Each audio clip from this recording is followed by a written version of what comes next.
Jesus para mim é o eu sou. Ele é suficiente e ele é tudo para mim. E me deu uma família, que é a minha igreja.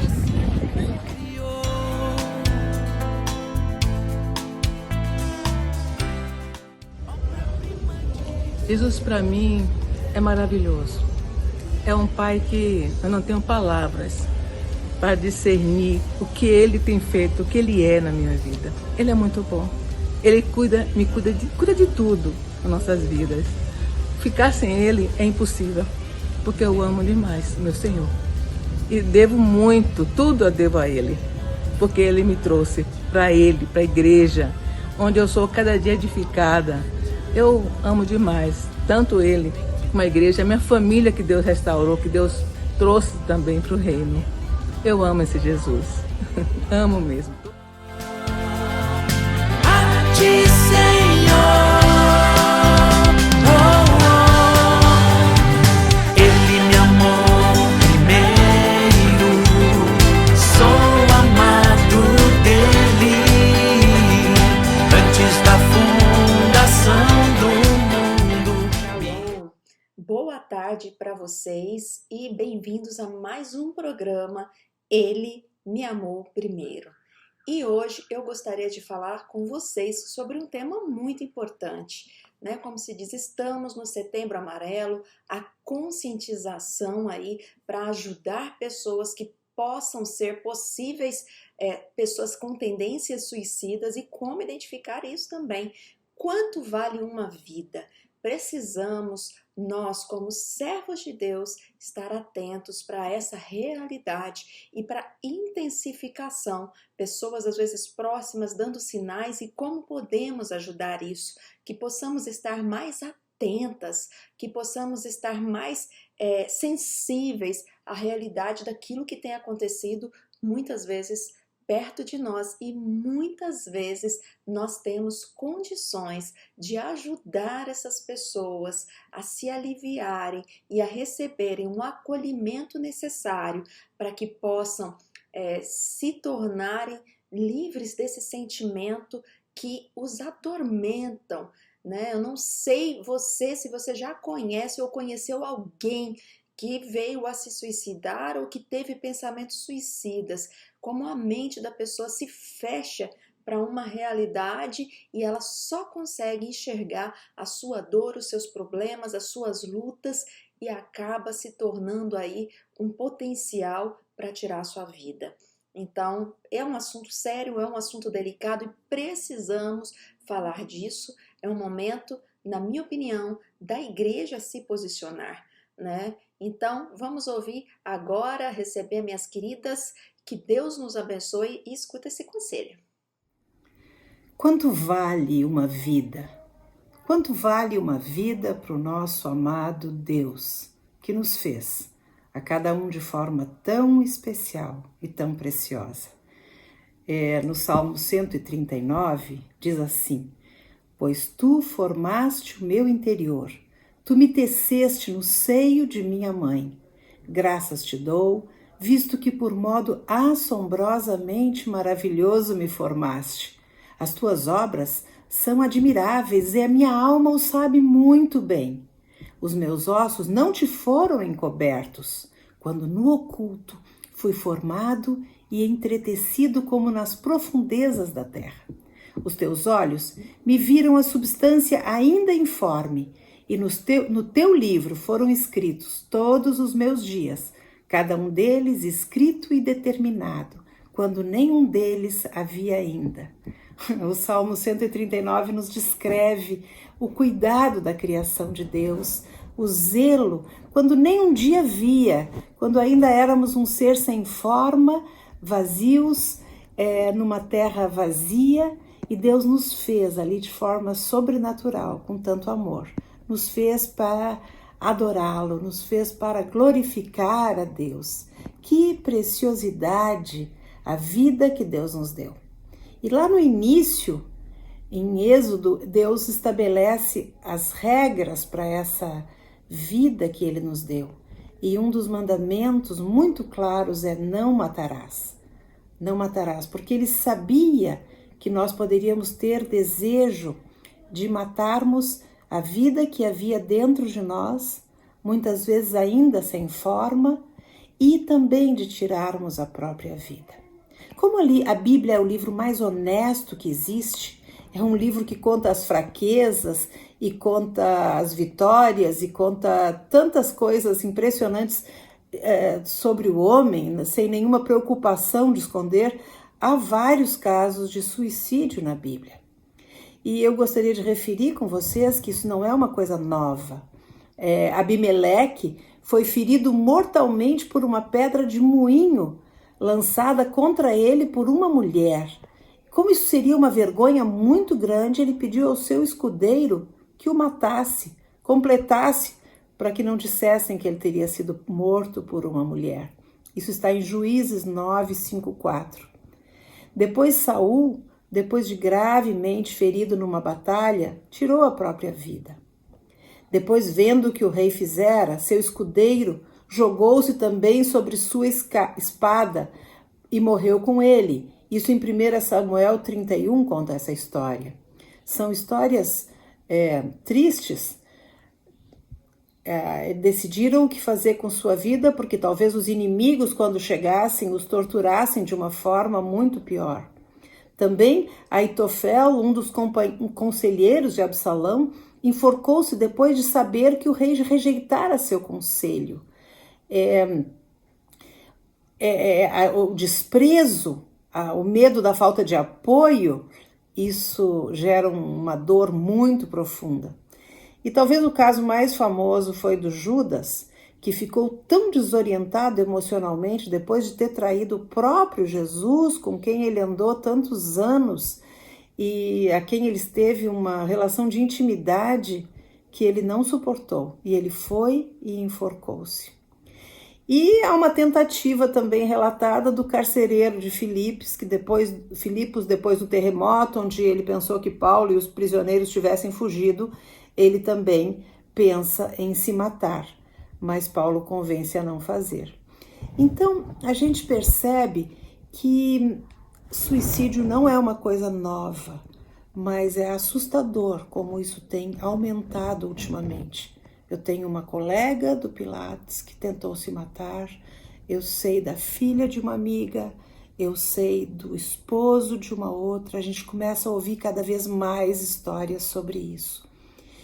E eu gostaria que nós refletíssemos um pouco, pensando que se temos direito de tirar algo que não é nosso, a vida é dom de Deus, a vida é presente de Deus. E Deus fala que na tua angústia clames ao Senhor e Ele te libertará. Há dores muito profundas, há maldades que fizeram conosco que são muito difíceis de perdoar, há decepções muito grandes e acho que especialmente o medo de desapontar os outros, o medo de não ser bem-sucedido e também achar que eu não sirvo para ninguém, achar que a minha vida é inútil, que ninguém vai sentir a minha falta. Vários motivos, mas todos eles passíveis de serem entregues ao Senhor e o Senhor dar condição de recomeçar. Não importa o que tenhamos feito, quando nos chegamos ao Senhor, temos condição de recomeçar, temos condição de ser perdoados, mas muitas vezes nós não nos perdoamos. Nós achamos tão terrível aquilo que fizemos que não conseguimos lidar com essa dor que nós temos ou com a dor que nós causamos a outros. Mas eu queria lembrar aqui que aquele que ama o Senhor obedece os seus mandamentos. E eu gostaria de animar a quem estiver se pensando. Dizem que os cristãos não pensam necessariamente em se matar, mas oram assim, parecendo tão espiritual. Senhor, estou pronto. Se tu quiseres me levar, podes me levar. Muitas vezes, quando a dor e a vida se torna aparentemente insuportável.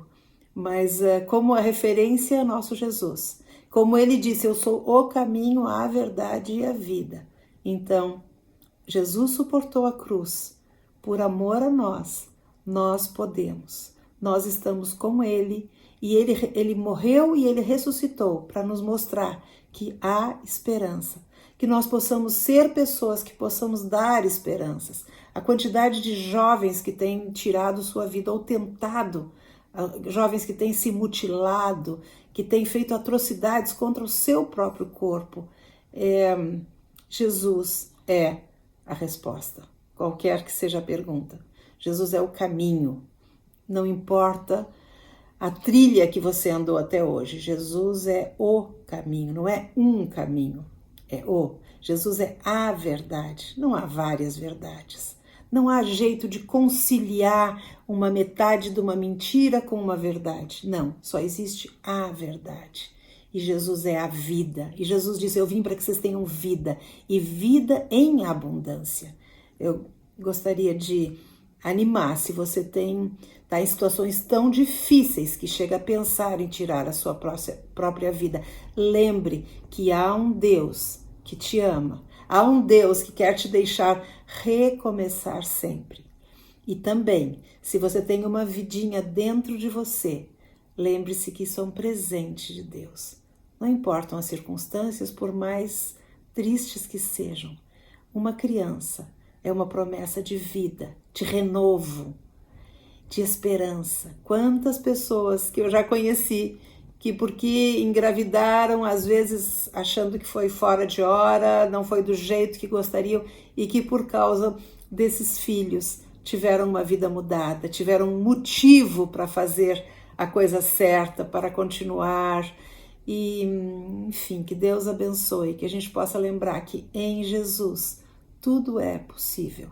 Por mais difícil que a situação seja, Jesus é nossa esperança, e que nós possamos levar essa esperança aos jovens, às crianças, aos mais jovens de todos, que hoje muitas vezes, por estarem tão protegidos, por terem uma vidinha tão cômoda muitas vezes, se desestruturam de uma forma tão profunda. Essa questão de suicídio não é moderna, não é urbana, não é ocidental, é uma coisa mundial. É o desejo das pessoas de acharem um caminho mais fácil. Mas esse caminho nos leva para a morte eterna. Esse caminho não vem de Deus. A palavra de Deus nos diz, não matarás. Cada um vai dar contas da sua vida diante de Deus. Quero que Deus abençoe ricamente você, em nome de Jesus, e que você escolha a vida. E agora eu gostaria de convidar uma amiga minha pessoal, que é como uma irmã para mim, para poder estar trazendo um pouco sobre esse assunto tão delicado. E ela vivenciou isso na sua família. E Débora, chega aqui mais perto da gente. Olá! Olá! Bem-vinda, Débora, Obrigada, ao obrigada. programa. Débora, para quem não sabe, é uma amiga querida, é uma irmã, me permitiu ter sobrinhos lindos no Níger, e a gente caminha junto já tem bastante tempo, né, Débora? Em 2006? Nós nos Desde conhecemos, 2006. foi quando você casou, exatamente, 2006. Exato. Exatamente. Ah, lá. E para mim tem sido uma alegria essa tua amizade, tenho aprendido muitas coisas e podendo compartilhar também de sentimentos. E hoje eu queria que a gente falasse um pouquinho sobre uma fase difícil, né, que foi para você e para sua família. Compartilha com a gente um pouco, Débora, você que teve, né, um irmão que perdeu a vida desta maneira, né? Como que foi para você receber essa notícia estando distante dele? Uau! Na mesma época, o meu pai estava doente. Eu esperava, assim, a gente esperava porque já estava bem debilitado, a gente esperava a notícia do meu pai, mas nunca do meu irmão. Meu irmão, ele morava em uma casa separada, mas todos os dias, ao meio-dia, ele estava em casa para almoçar com a gente. Nessa época eu não estava no Brasil, eu estava aqui no Níger, mas foi assim um choque muito grande. Não dá, até hoje eu não consigo aceitar. Vai lá. Uhum. E aí você, querendo ou não, teve que passar por todas essas etapas estando distante, e eu me lembro que só no final do ano, né, depois de alguns meses, você conseguiu ir ao Brasil e poder estar junto com a sua família. E aí sim vivenciar, né, o luto, poder escutar um pouco, entender um pouco o que aconteceu. Como é que foi essa chegada? Como que você viu sua família? Conta um pouco para nós. Bem, isso aconteceu em julho, e, em dezembro o meu pai faleceu. Então foram consecutivos, foram acontecimentos consecutivos, e realmente eu pedi a Deus simplesmente não me deixa ficar doida aqui, porque o meu nível de estresse estava realmente muito alto. Porque uma coisa é você estar junto com a família. Uma coisa assim, ó, é, exemplo, você estava aqui, Giovana, e você compartilhou, você viveu esse momento comigo. Só que uma coisa é quando você fala assim, nossa, eu estou triste, aconteceu isso com meu irmão, aconteceu isso com... E, e você vai me escutar uma vez, duas vezes, três vezes, mas tem uma hora que você fala assim, até eu vou ficar assim, sem... Nossa, eu não estou enchendo muita paciência da Giovana, não. Não estou enchendo muita paciência dos meus amigos, não. Sempre falando da mesma coisa. E foi interessante, quando eu fui no Brasil, todo mundo estava sentindo a mesma dor. Toda a minha família. Então, falar sobre ele, falar sobre o que aconteceu 500 mil vezes, era, não era cansativo, não era perturbador para ninguém. E a gente vivenciava cada momento, cada frase que ele falava, cada sorriso, a gente vivenciava isso quando a gente compartilhava.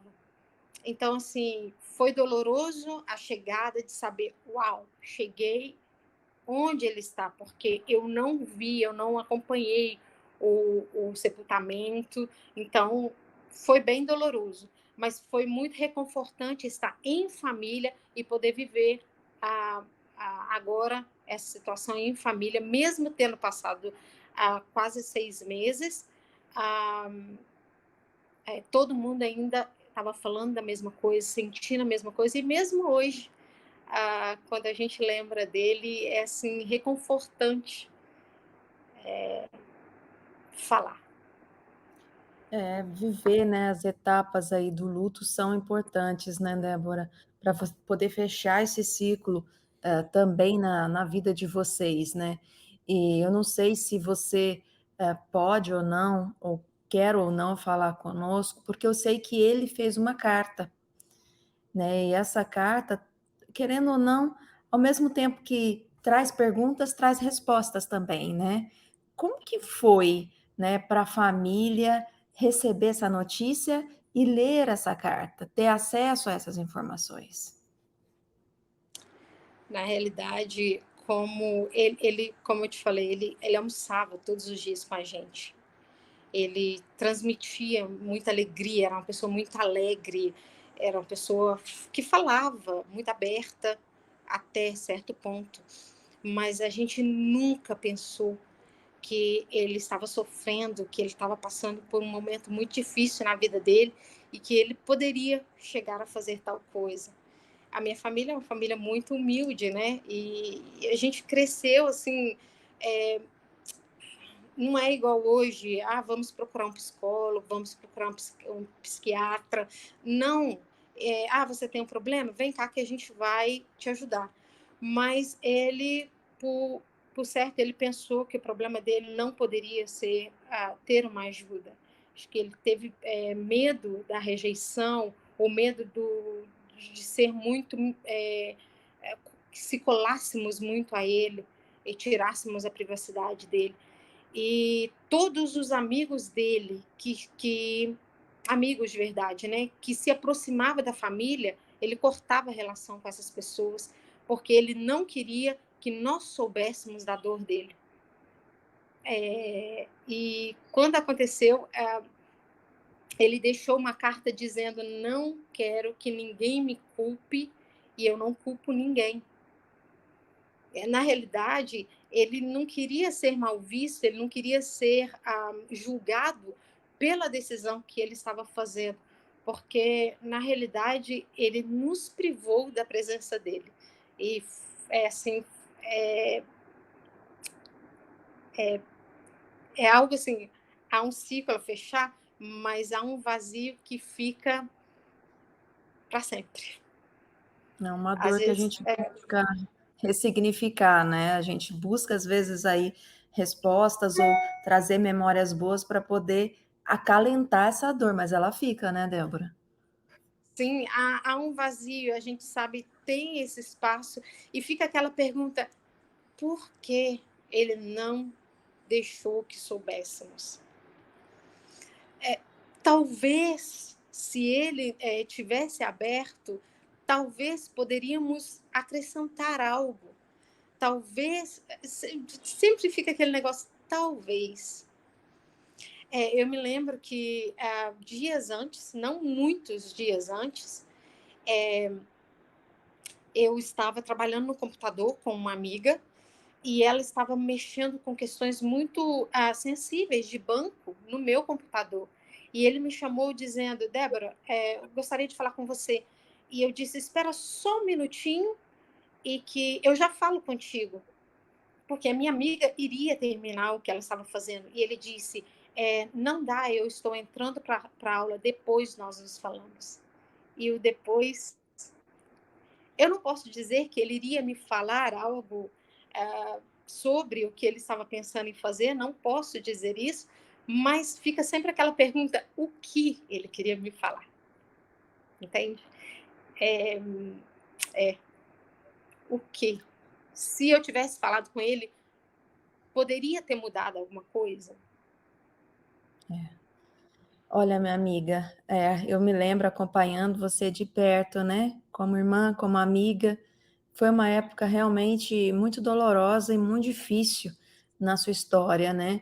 E eu louvo muito a Deus, porque eu tenho visto constantemente, né, você sendo resiliente diante de situações muito difíceis, né? A distância, a privação, sentimentos complicados, perdas de pessoas que você ama muito, tudo isso, né?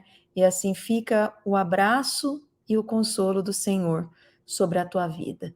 Então, nesse mês, onde se fala tanto, né, sobre a conscientização, sobre as famílias, os amigos, as pessoas prestarem mais atenção nos sinais, fica aqui uma história de alguém que talvez não mostrava sinais, mas que estava vivendo uma dor muito grande e por não conseguir lidar com essa dor, decidiu, né, tirar a sua vida para que não sofresse mais e a sua família não sofresse, mas a dor ficou ainda maior, provavelmente para quem ficou, né? Então fica aqui um alerta a todos, fica aqui também, né, para que a igreja do Senhor se desperte também para abraçar, para orar, para trazer apoio para as famílias que passam por situações desse tipo, né? Não ficarem culpando ou fazendo tantas perguntas que a família não tem resposta. É um momento de acolhimento, é um momento de abraço, de dizer: você não está sozinha, eu estou aqui e eu compreendo a tua dor e eu vou te ouvir quantas vezes for preciso. Por quê? Porque eu te amo e talvez eu não tenha tido essa experiência, mas eu entendo que essa dor é uma dor talvez sem respostas, mas é uma dor que o Senhor pode consolar também. Então, obrigada por compartilhar, Débora. Eu não sei se você tem mais alguma coisa para acrescentar ou algo para dizer para quem está nos ouvindo, mas eu quero dizer que eu te amo, amo a sua família, te respeito e vejo muito o Senhor na tua vida, principalmente nos momentos difíceis e por todos os obstáculos que você em Cristo já venceu. Amém. Obrigada também por essa oportunidade de compartilhar. Mas uma coisa que eu estava lendo outro dia e que me chamou muita atenção, foi muito forte para mim. Quando alguém chegar para você e disser, eu estou com esse problema, normalmente a gente fala: não, eu já passei por isso, já passei por coisas piores. Não, vamos acolher, Vamos realmente dizer, uau, talvez eu não conheça a sua dor, talvez eu não saiba o que realmente você está passando, mas é realmente difícil. Então, vamos lá. O que a gente vai fazer com isso? Estamos juntos. Quero estar junto. É igual quando uma criança cai e rala o joelho e a mãe fala assim, sopra, passou. É coisa boba. E, na realidade, não é coisa boba. Isso ali é o máximo de dor que a criança ela conhece. Isso ali e ela precisa de chorar por aquilo. Então, que venhamos abrir os braços e deixar realmente a pessoa... Porque, às vezes, quando a pessoa ela se abre, ela fala, isso é curador. Então, que venhamos deixar não ressaltar as nossas dores em cima da dor da outra pessoa, mas escutar e acolher. É muito importante. Exatamente. E muitas vezes aquilo que é pequeno para mim é grande para o outro. E aquilo que é grande para o outro, né? Aliás, aquilo que é grande para mim é pequeno para o outro. Então, dor não se mede, né? E se alguém consegue querer se abrir com você, seja você ali, né, uma ponte do Senhor para poder... Porque muitas vezes as pessoas cometem esse tipo de ato porque não se abriram com ninguém. Quando a gente abre, a gente descarrega, né, o sentimento. Eu me lembro de uma experiência muito parecida com essa que você falou, né? Quando seu irmão tentou buscar um contato com você e acabou não acontecendo. Foi uma vez no 31 de dezembro, eu estava no Níger, eu recebi uma mensagem. E a conexão aí é muito ruim, não sei nem como que a gente está conseguindo gravar. Mas eu recebi uma mensagem de uma pessoa muito querida para mim. E ela falou assim, eu preciso falar com você. E eu não sei se foi a conexão ou se chegou gente, a minha casa todo mundo é muito movimentada, e eu vi a mensagem, não respondi e deixei para responder no outro dia à tarde. Quando foi no outro dia à tarde, essa pessoa já estava internada no hospital e tinha tentado suicídio. Então, assim, eu me culpei muito, eu falei, eu devia ter respondido naquela hora, a pessoa queria falar comigo, né? Mas não aconteceu. Enfim, graças a Deus, depois eu tive oportunidade de conversar com essa pessoa. Mas é um alerta para nós e é uma experiência, né? Para a gente estar realmente mais disponível para as pessoas e entender que a gente pode ali ser um portador de esperança também. Obrigada, Dé. Deus te abençoe, vocês são família. Amo vocês. Ó, vou fazer assim para ficar mais pertinho de você, ó. Ó. Ops. Tchau, querida. Tchau, linda. Oi, que alegria estarmos juntos aqui mais uma vez. Tão bom quando a gente compartilha e a gente fala das coisas do Senhor. É tão precioso. E esse tema é um tema tão, tão importante que a gente converse, que a gente encare, que a gente aprenda a amar a vida. E eu queria ler com vocês que a gente começasse lendo um texto que está lá em Deuteronômio 30, no versículo 15. E diz assim, vejam, hoje coloco diante de vocês a vida e o bem, a morte e o mal. Se guardarem o mandamento que hoje lhes ordeno, que amem o Senhor, seu Deus, andem nos seus caminhos e guardem os seus mandamentos, os seus estatutos e os seus juízos, então vocês viverão e se multiplicarão. E o Senhor, seu Deus, os abençoará na terra em que estão entrando para dela tomar posse.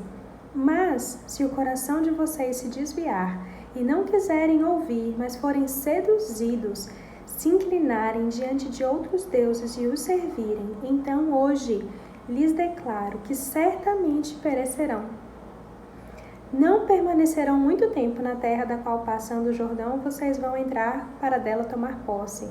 Hoje tomo o céu e a terra por testemunha contra vocês, que lhes propus a vida e a morte, a bênção e a maldição.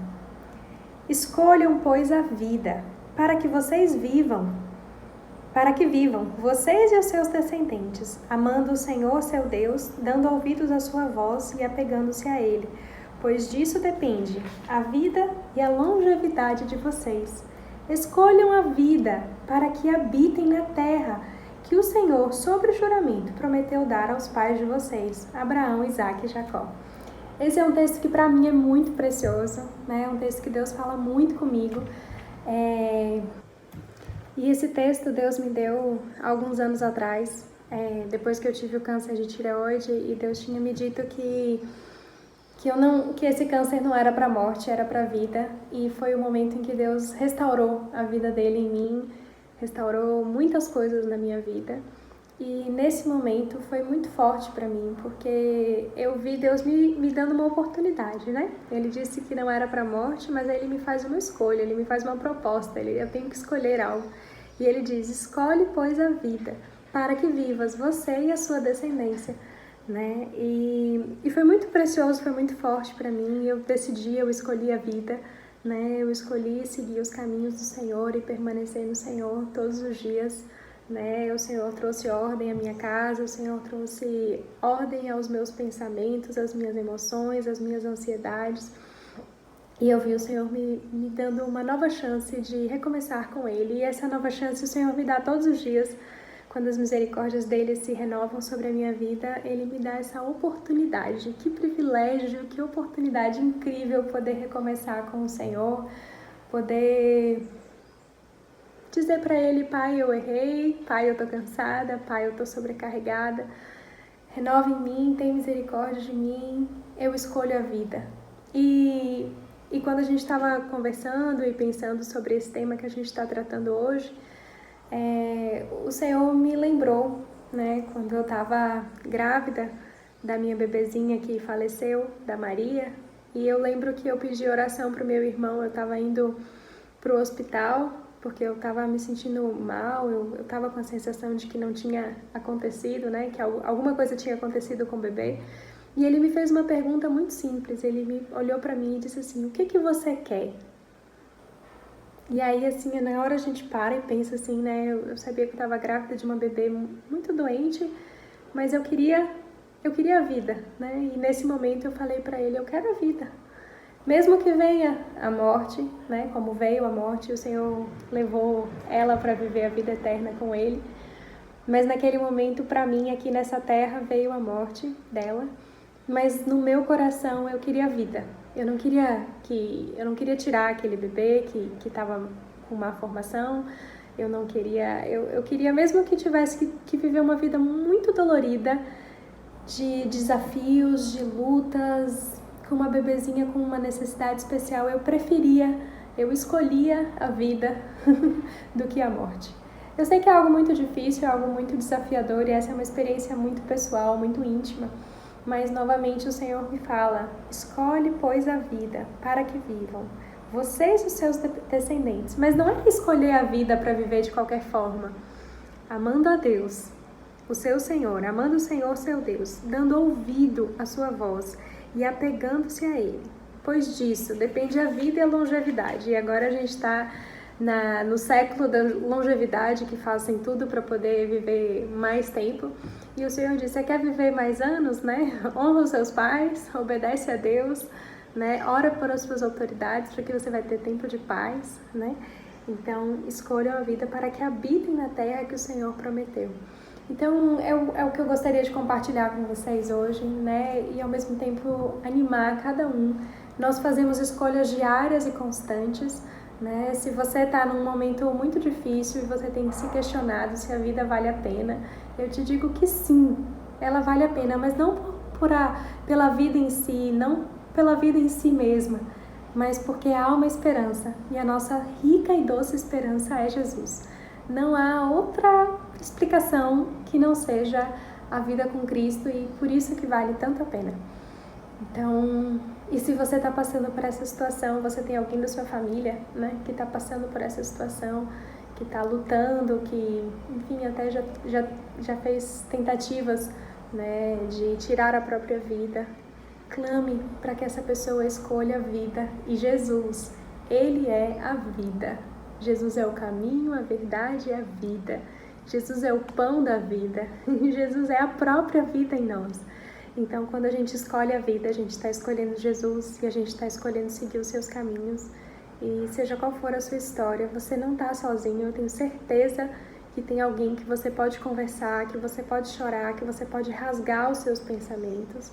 E eu creio que o Senhor tem algo muito especial preparado para você nesse dia, nesse momento. E guarde isso no seu coração. Escolhe a vida, escolhe Jesus. Ele é vida em abundância e nele nós temos toda a alegria. Muito obrigada por você dedicar um pouquinho do seu tempo para estar conosco. Que o Pai eterno, nosso Pai celeste, sustente você, fale contigo e te encha de esperança nesses dias em que somente Ele pode ser o nosso consolo. Obrigada. E voltando agora, eu gostaria de falar com vocês de alguns sinais, né? Então, alguns sinais aí que pode identificar uma pessoa com comportamento voltado aí para o suicídio, para o desânimo, para a possibilidade de vir a pensar em tirar a sua vida, para que você possa identificar. Então, os sinais, eles são extremamente importantes. Então, o primeiro deles são pensamentos. Você começa a conversar com alguém que tem pensamentos remoídos, pensamentos sem esperança. Então, assim, é um dos primeiros indícios. A pessoa perde um propósito, perde o sentido de vida, não tem motivação nenhuma para continuar e começa a se entregar a isso como se fosse uma verdade na vida dela. Então, como combater isso, né? Então, primeira coisa, minhas queridas, temos que ter propósito de vida. Precisamos nos apegar a entender por que nascemos, quem nós somos e o porquê o Senhor nos escolheu desde o princípio. Então, não é à toa.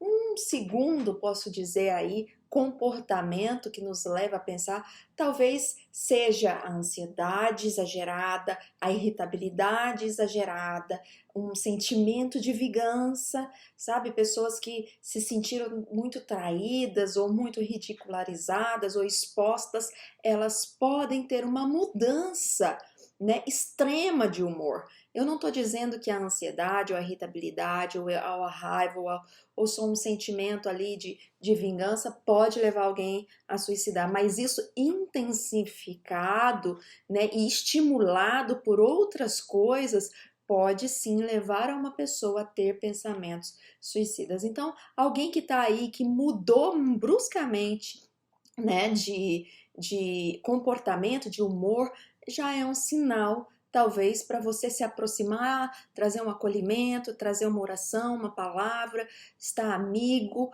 colocar essa pessoa inteirada mais num grupo para estar auxiliando. Um outro sinal seriam os avisos. A pessoa começa a dizer: a vida não vale a pena, é muito difícil, eu sempre me sinto muito sozinha, não tenho vontade de viver, ou se eu morrer ninguém vai sentir a minha falta. Todos esses tipos de pensamentos e palavras estão ligados a pensamentos sobre a morte. E aí eu falo para vocês da minha experiência, né? Há algum tempo atrás, mesmo conhecendo a Cristo, às vezes nós passamos situações tão difíceis e eu cheguei a pensar: talvez fosse melhor que o Senhor me levasse. Quando eu comecei a pensar nisso, veio um estalo na minha mente.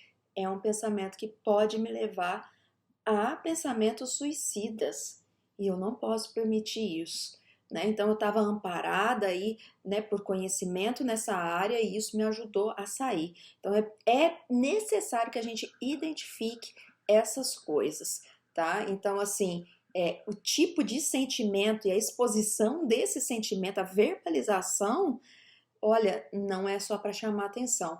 Em alguns casos pode até ser para chamar atenção do pai, da mãe, dos amigos, mas olha, é muito sério quando alguém diz que não gostaria de viver ou que seria melhor estar morto.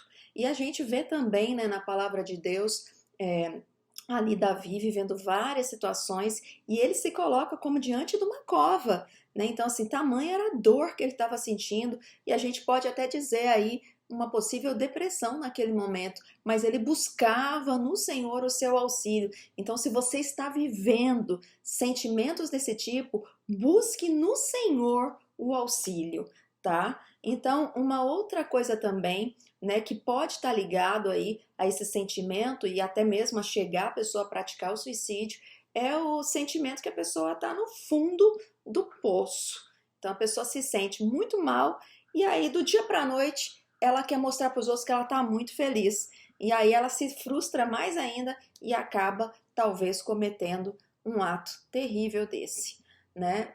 Outra coisa que é um sinal, e eu tô falando desses sinais não como regra de que tem que ter todos, mas para que você esteja atento às pessoas que estão ao seu redor, aquelas pessoas que se desapegam totalmente.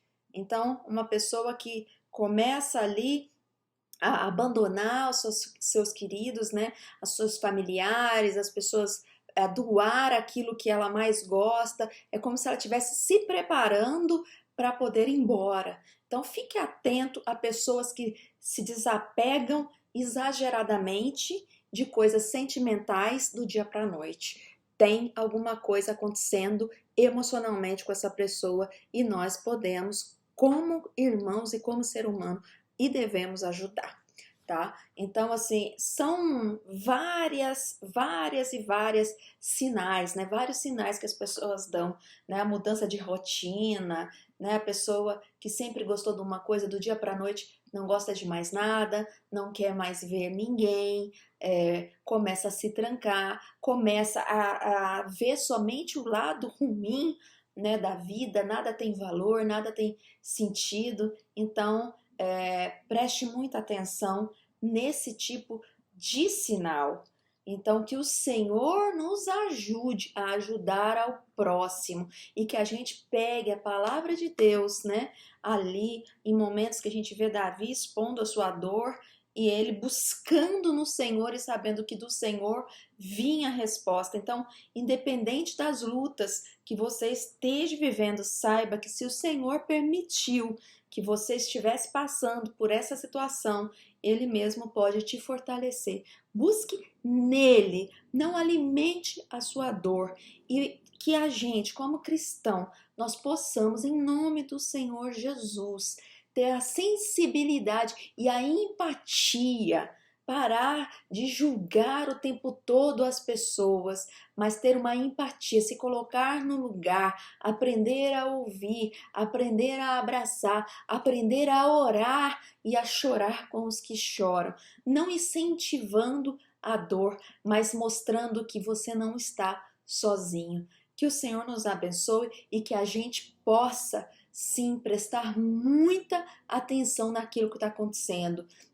Você pode, se você está assistindo esse vídeo e tem tido esses tipos de pensamentos, eu quero te convidar a procurar uma ajuda, né? A entrar em contato com pessoas que você possa ver que possam ali te ouvir, te ajudar, te acolher, não fique sozinho, lute contra esses pensamentos, encontre ajuda. Existem pessoas, sim, que se importam com você. E eu gostaria de finalizar lendo para vocês aqui um poema que eu escrevi em um momento de muita dor, né? Tá aqui no Sofrimento da Alma e o Socorro de Deus. Chama-se Tornados. Os céus e a terra declaram a tua existência, um dia após o outro. Mostra-me as tuas eternas misericórdias. Te vejo no simples, te vejo no complexo, te escuto no silêncio, te sinto suave em minha direção. Circunstâncias me alcançaram e me lançaram para o imenso tornado que se formou em minha vida. Alterações externas e internas intensificaram o poder desse tornado. A destruição era iminente. Por mais intenso que ele fique, ele perderá a sua força e terminará como um simples vento. Os males que ele causou, eliminarei e reconstruirei casas mais fortes e fundamentadas. Era minha insensatez e eu não observei atentamente aos teus conselhos. Eu os ensinei, adverti pessoas, mas a mim mesmo negligenciei. O tornado passará, a calmaria voltará, e oportunidades de reconstrução eu terei, fundamentos farei e restaurado serei.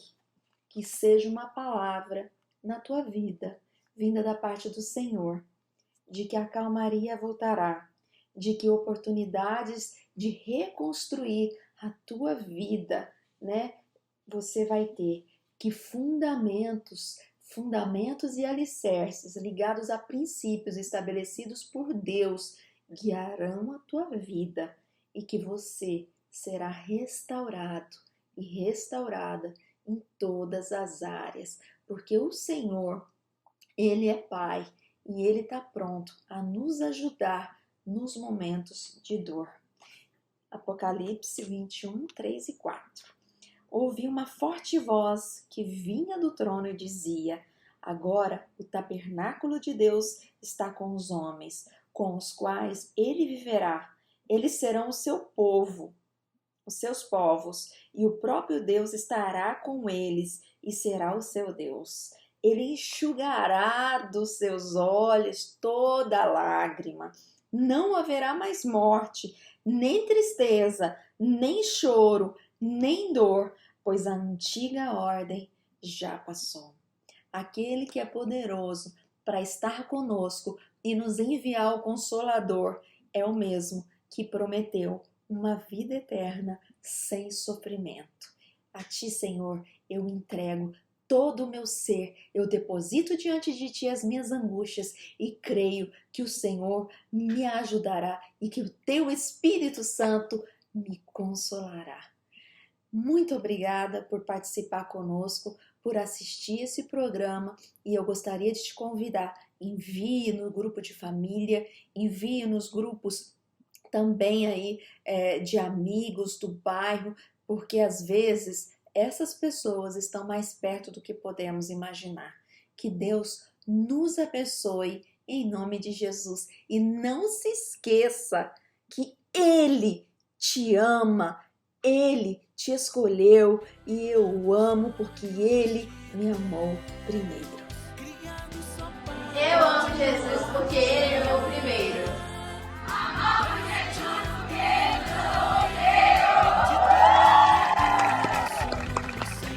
Nós o amamos porque Ele nos amou primeiro.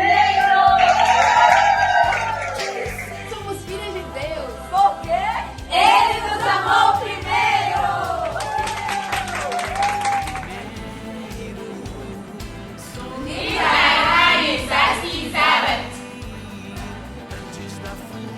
Ele me amou primeiro. Somos filhas de Deus porque Ele nos amou primeiro. Ele me amou primeiro. Ele me amou primeiro. Amamos Jesus porque Ele nos amou primeiro. 3.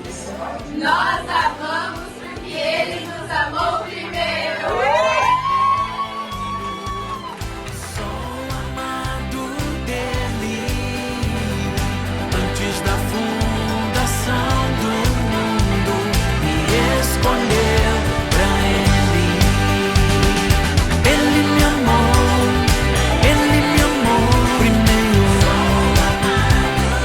Sou amado dele antes da fundação do mundo.